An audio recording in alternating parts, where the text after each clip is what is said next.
Hello, hi guys! Magandang hapon sa inyo lahat. This is Chimpo Masigriciano, a faith healer, also mata reader. So ngayong hapon, natatagan natin ang sabihin sa inyo ng ating mga gabay. This is a weekly gabay for the month of January 4 hanggang January 10 for the sign of Gemini. So Gemini, welcome to my channel. Ano kayang messages, advices ng spirit guides ang ating masasaga for today's video? Kano naman kayang energy or kaganapan sa buhay ng mga Gemini ang ating mga hagilap. So guys, this reading is a general reading lamang, hindi lahat makaka-resonate. Kunin lamang pa makaka-relate sa inyo and comment down below kung kaninong energy ang ating nasagap. And of course, don't forget to like and subscribe my channel and hit notification bell for more videos update. And of course, maraming salamat po sa mga walang sawang pagsuporta sa aking channel, lalo na hindi nag-skip ng ads. Naway pagpalain kayo ng Diyos at may kapal. Siksik liglig na gumapaw man ng balik sa inyong biyaya. And of course, umpisahan na natin ang laban for the sign of Gemini.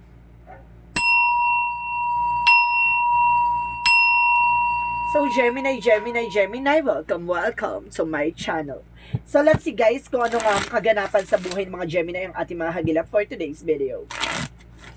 So, let's see. Angel Spirit Guide, please give me an information. Ano kaya ang messages for you ng ating mga baraha for Gemini? So, there's the High Priestess. So, High Priestess represent the unexpected moment or something hidden agenda. Or may mga bagay dito na matutuklasan na, no? There's a potion or something information. Na may potion ako nakita in the course candle. So, ibig sabihin there's a mystery behind. No? Meron dito misteryosong ginawa sa'yo, nakakaiba, na kaya kumbaga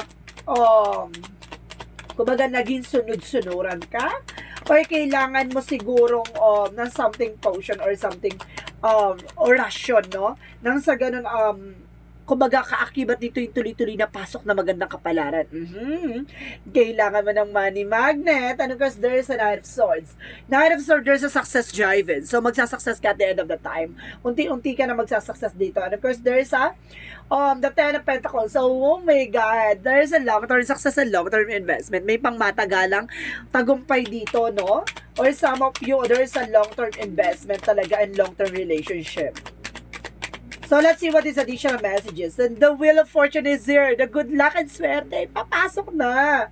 Oh my God. So, sinasabi dito, the Wheel of Fortune represent a good luck, a good fortune, and of course, a new cycle beginning with a judgment. A judgment represent a wake of call or something awakening or something inner calling. Some of you guys na kumaga ginigising ka sa katotohanan na you need to take an actions or you need to pay attentions. Ganon. And because there's a Three of Cups. So there's a celebration coming in for you. May mga celebration dito na papasok, no? Let's see what is the High Priestess. And of course, there's a Star card. Star card represent a wish fulfillment. So, may mga bagay na unti-unti na matutupad. No? Parang ang lakas ng hatake ng miracles and of course, hope and healing dito.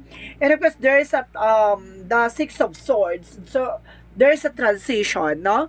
Makakaalis ka na sa situation. So, ibig sabihin, unti-unti ka na makaka-recover.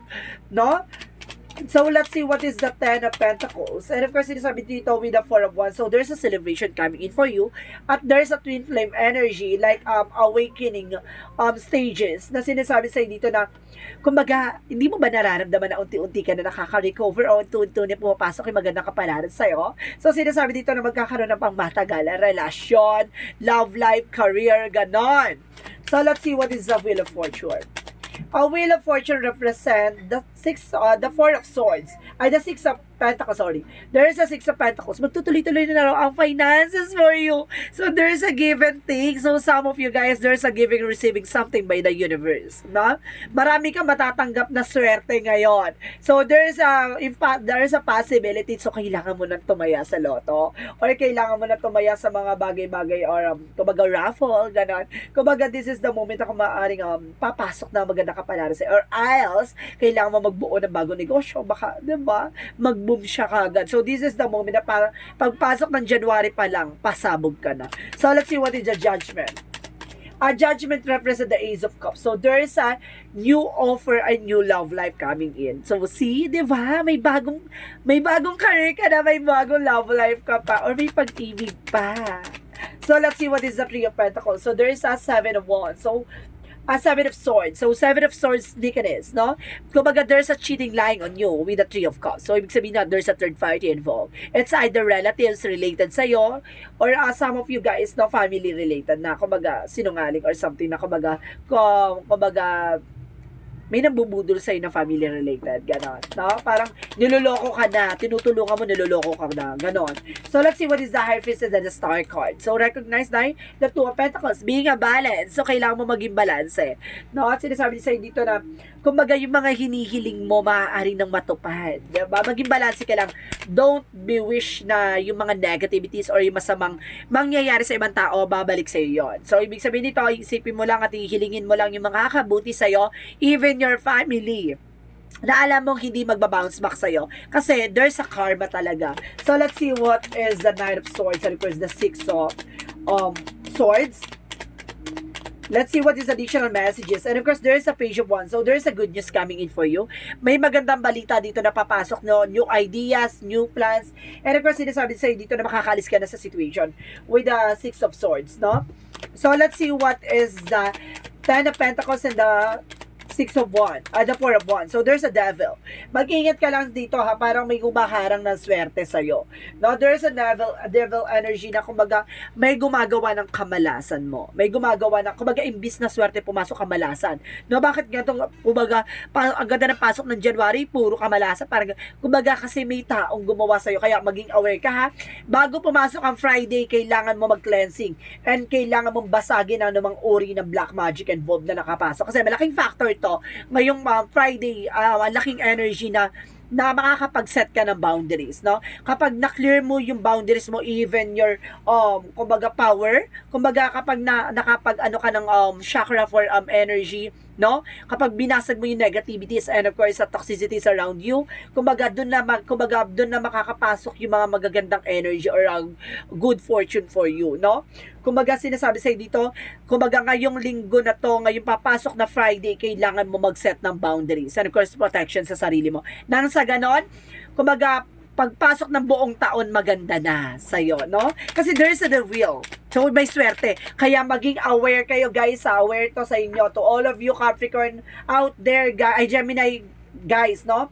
To all Gemini out there, no? Sinasabi ko sa inyo na kailangan nyo mag-set ng boundaries, protections, and charms. Nang sa ganon, makapag-atso kayo ng good luck, no? Kasi there's a wheel of fortune is here. So, ibig sabihin, imbis na swerte, kamalasan ang papasok hanggang sa matapos ng taon. So, ibig sabihin, kailangan mo mag-take ng action dito. So, let's see what is the wheel of fortune and the Six of Pentacles. And of course, there's the Moon card. So, there's a truth reveal. No, ito yung sinasabi na malalaman mo ang katotohanan. Bakit ganito? Bakit ganyan? Kasi nga, kailangan mo. No? Kumbaga, may misteryo sa likod ng kaganapan sa buhay mo. So, let's see what is the Judgment and the Ace of Cups. So, there's the Seven of Pentacles. So, there's an information na harvest time. So, at the end of the time, mag-harvest ka na. So, there's a paying off or result na inaantay mo. So, this is the moment na parang, kumbaga, pagdating sa love life, diba? Kumbaga, eto na yung inaantay mong pag-ibig. Pero bakit hindi dumarating? Kasi may taong, diba? May gumawa ng something sumpa sa'yo, kaakibat nun yung relasyon, love life, career, finances, and health. So, yun yung kaakibat nun. So, let's see what is the Three of Cups and of course, the Eight of Swords. So, the Seven of Swords. So, there's a Three of See, the Three of Swords represent an inggitera.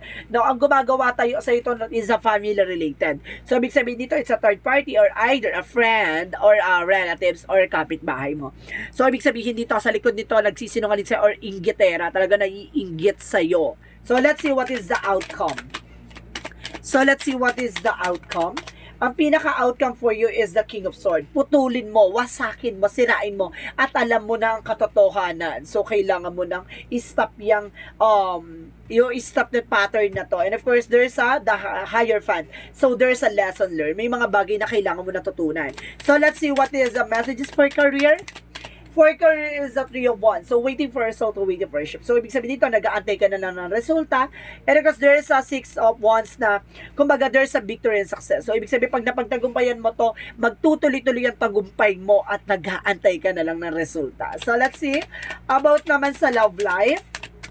About sa love life is the 3 of Pentacles. So, collaboration, connection, heart-to-heart talk, no? And of course, there is a 10 of Swords, si backstabbing. So, may taong nagbabackstab sa'yo para masira ang relasyon. Diba? Bakit ganito ganyan? Kumbaga, it's just a sign na, kumbaga, may gumagawa sa'yo kaya hindi ka kumbaga, nagtatagumpay pagdating sa relationship. No? It's either niloloko ka, iniiwan ka, no? Tinatraidor ka, inahas ka. So, there's a lot of, kumbaga, circumstances. So, let's see about naman sa health. Sa health mo naman, let's see. There's a 10 of Wands. So, there's a, kumbaga, obligation, stress ka for obligation. And the King of Pentacles, security. Kaya kailangan maging secure ka kasi na-stress ka at the end of the time with the 10 of Cups. Kumbaga, kailangan mo ng, kumbaga, sense of humor. No? Pataasin ang sense of humor mo. Even, kumbaga, yung para nang sa ganun, kumbaga makikita mo yung lighter side of situation, no? Hindi puro stress or something. Kumbaga kasi nagkakaroon ka ng anxiety, sleeplessness because of your stress, no? Depression or something na sinasabi sa'yo dito, etong kaligayahan at kasiyahan, ito yung magdudulot sa'yo na, di ba sinasabi ng the best medicine is, laughter is the best medicine, di ba? Yun yung kasi happiness talaga, yung nagbibigay sa atin ng ano talaga, malaking part talaga motivation yan, or some feeling, kumbaga healing, no? So, let's see what is additional messages for Magical Fairy Messages. For dating sa Magical Fairy Messages, Angel Spirit Guide, please give me information. And as for what you want. So, ibig sabihin, kailangan mo humingi ng tulong kung ano ba talaga yung kailangan mo. O kailangan mo ipaalam sa kanila yung mga bagay na kailangan mo. Or kailangan mo magdasal, kailangan mong kausapin yung mga gabay mo, even si God, diba? So, let's see what is the Yin and Yang Oracle card. For Yin and Yang Oracle card, there's a twin flame energy. My God. So, there's a soulmate connection din, ha? And of course, there's a Pluto for transformation. May pagbabago magaganap at babaguhin na. And of course, there's a revert. So, dito na magsisimula ang panibagong chapter mo. At transformation ng revert and twin flame. So, ibig sabihin dito, kumaga matatapos na yung chapter na parang, di ba, kalugmukan station or something, kumaga, yung season ng paghihirap. So, this is the moment na parang binago ka. Binago at babaguhin ka ng kasalukuyan mo. So, let's see what is additional messages for Angel Spirit Guides. Diba? Kung hindi ka magte-take ng action and of course, kung hindi mo i-keep tong sarili mo in a balanced situation, walang mangyayari, no? Kumbaga, masisira yung mga plano mo. And there, I told you, there's a humor, sense of humor. So, kailangan mo ng I choose to focus on the lighter side of situation of life. So, ibig sabihin, kailangan mo tumingin talaga sa mas maganda or yung pinaka possibilities, no? In a good way, no? So, let's see what is additional messages. And of course, there's an indecision. May mga bagay dito na hindi ka mapagdesisyon, na nahihirapan ka magdesisyon. Nahihirapan kang, mag-final ng decisions mo. That because may mga bagay, or nagkakaroon ka ng doubt or something, doubt dito, or pagdadalawang isip, or pag-aalangan, no?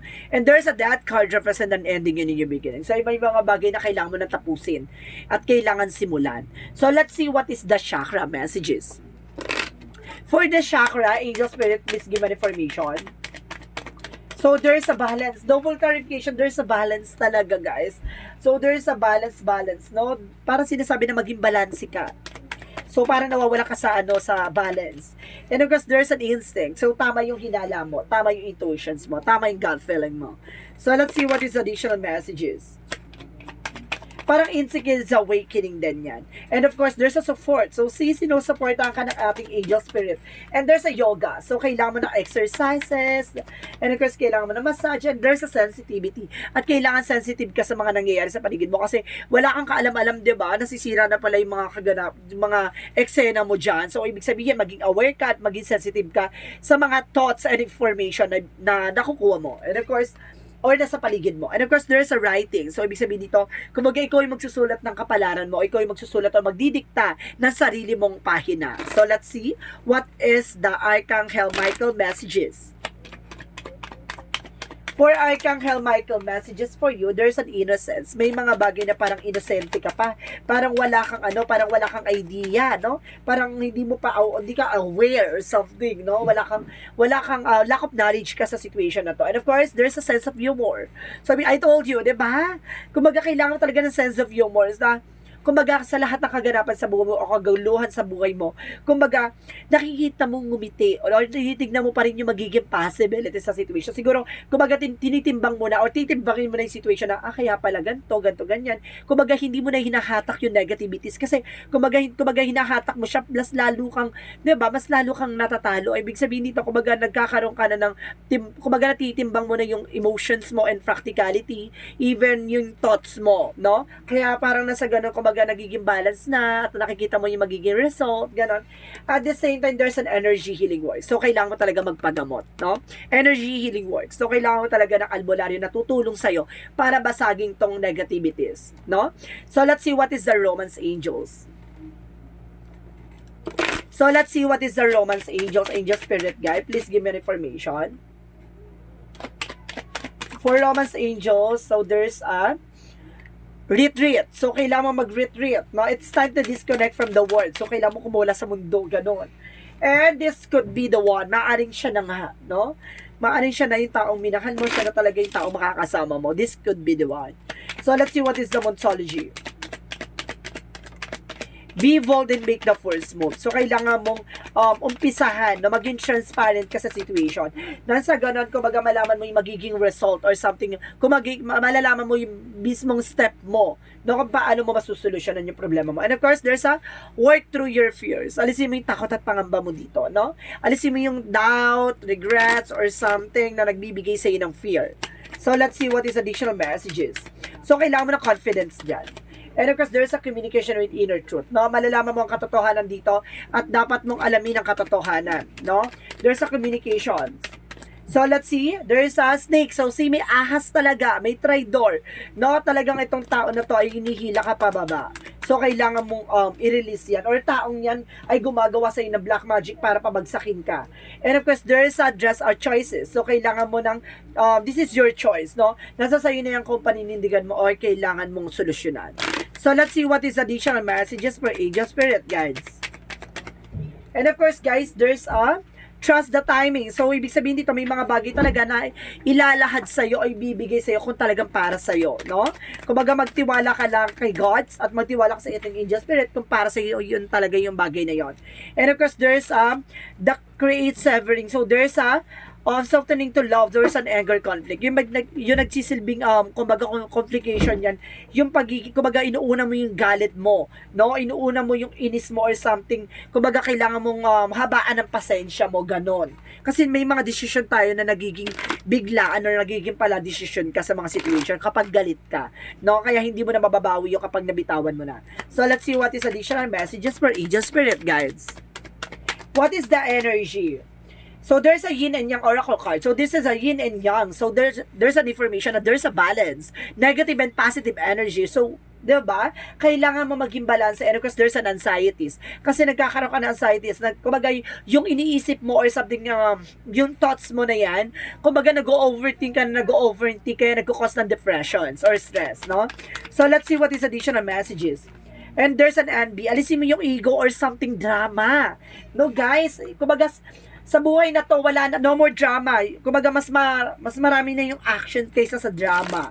Diba? Kapag kasi nagdrama-drama ka dyan sa situation, artista ka ba? Char. So, kailangan mong solusyonan. Di ba? Kailangan iyakan. Iiyak tayo sa the way na para mabawasan yung pain or something para ma-release natin yung pain.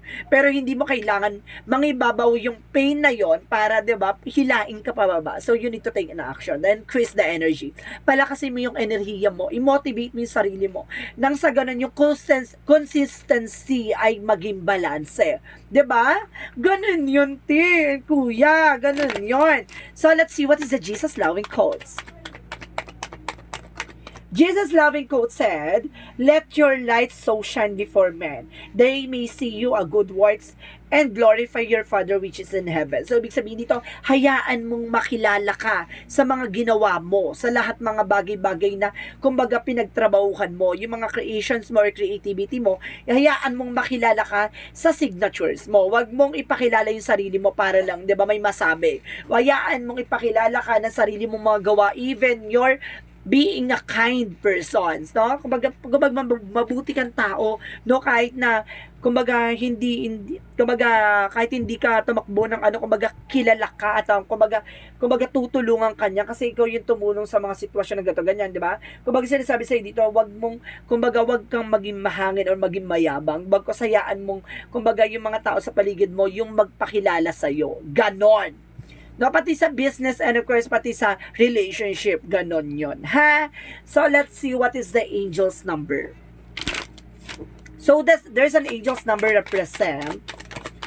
There's a 77, I am the flow. So sinasabi dito, your purpose flows from within you and everything that is unfolding or being revealed to you is a part of your life purpose. A state of peace and calmness in your soul. Ibig sabihin dito, hayaan mong dumaloy, no? Yung mga bagay-bagay sa paligid mo, even sa sarili mo, no? Kumbaga, kung hindi pa para sa iyo, siguro hindi pa para sa iyo. Pero hayaan mo siyang magdaloy and of course, parang ma-enhance yung abilities and experiences mo sa lahat na nangyari, 'di ba? May mga bagay na siguro, hindi pa siguro sa akin kasi may mga bagay na kailangan pa akong alamin or something. Kumbaga, siguro kung ibibigay niya sa iyo, siguro hubog ka na sa situation. So, there's a 77 represent. Kumbaga, alam mo sa akin guys kapag nagpakita ang 777 sa akin, para sinasabi sa akin nasa tamang direction ako at masusolusyonan na yung problema pinagdadaanan ko. Ito for my own experiences, the 77 represent, kumbaga, problem solving, no? Kumbaga, masusolusyonan na ang problema mo. So, let's see what is the messages of life. And of course, sinasabi dito with the messages of life, forgiveness, no? Baka isa din to, yung kapatawaran talaga yung magsisilbing kaliwanagan sa'yo, and of course, freedom. Kasi kapag mayroong galit sa puot sa sarili mo at ngit-ngit sa sarili mo, kasi yun yung magsisilbing blockages mo. No, hindi ka makakabangon, hindi ka makakausap pag ganyan. Pakawalan mo, surrender the divine, di ba? And kasi sinasabi dito, today, I bless each soul I've received to have hurt me. I release them to their own greater good. I can now see that my fast provides me with the lessons that help me live more fully in the presence. Now, I no longer struggles with what has been said and done. I am grateful for every experiences that has brought me here. I feel myself with a love that is pure and free. So, see, kahit na gawan ka ng eksena nila, solusyonan mo. Kahit na gawan ka ng lalang katarantaduhan, gawan mo ng proteksyon, solusyonan mo. Wag kang gagantay, hayaan mo bumalik sa kanila yung karma. At ano kasi sinasabi sa'yo dito, kailangan mo mag-set ng boundaries na sa ganun. Kahit na anong binabato sila sa'yo, hindi na makaka-apekto sa'yo. Yun yung kailangan mo. Shield yourself. Protection naman yung sarili mo, hindi ko kailangan. Kumbaga, hindi mo kailangan ipakilala yung sarili mo o hindi mo kailangan patulan sila sa ginagawa nila. Bagkos, protectionan mo kung ano man ang meron ka. At the same time, yung mga bagay na yan, di ba? At least kilala mo na yung ligaw ng bituka nila. And of course, kumbaga yung mga bagay na naranasan mo from the past, yan na magsisilbing power mo sa lahat ng mga kaganapan sa buhay mo at sa mga susunod na eksena mo. Kasi hindi ka na mabubudol o mauuto ng mga taong nasa paligid mo o yung mga taong nag-cause ng para pasakitan ka at para pahirapan ka. Dahil the best greatest revenge is being successful. So this is a weekly gabay for the month of January 4 hanggang January 10 for the sign of Gemini. So Gemini, welcome to my channel and maraming salamat for your wonderful reading. And of course, once again, this is Chin Rodriguez from Masagari Channel, a faith healer, also mata reader. This reading is a general reading lamang, hindi lahat makaka-resonate. Kunin lamang po ang makaka-relate sa inyo and comment down below kung kaninong energy ang ating nasagap. Maraming salamat guys, and of course sa mga walang sawang pagsuporta sa aking channel, lalo-lalo na hindi skip ng ads, na way pagpalan ka ninyo sa may kapan, siksik digdig nag-uuma pa ako manubalik sa inyo. And of course, once again, bye-bye and babush!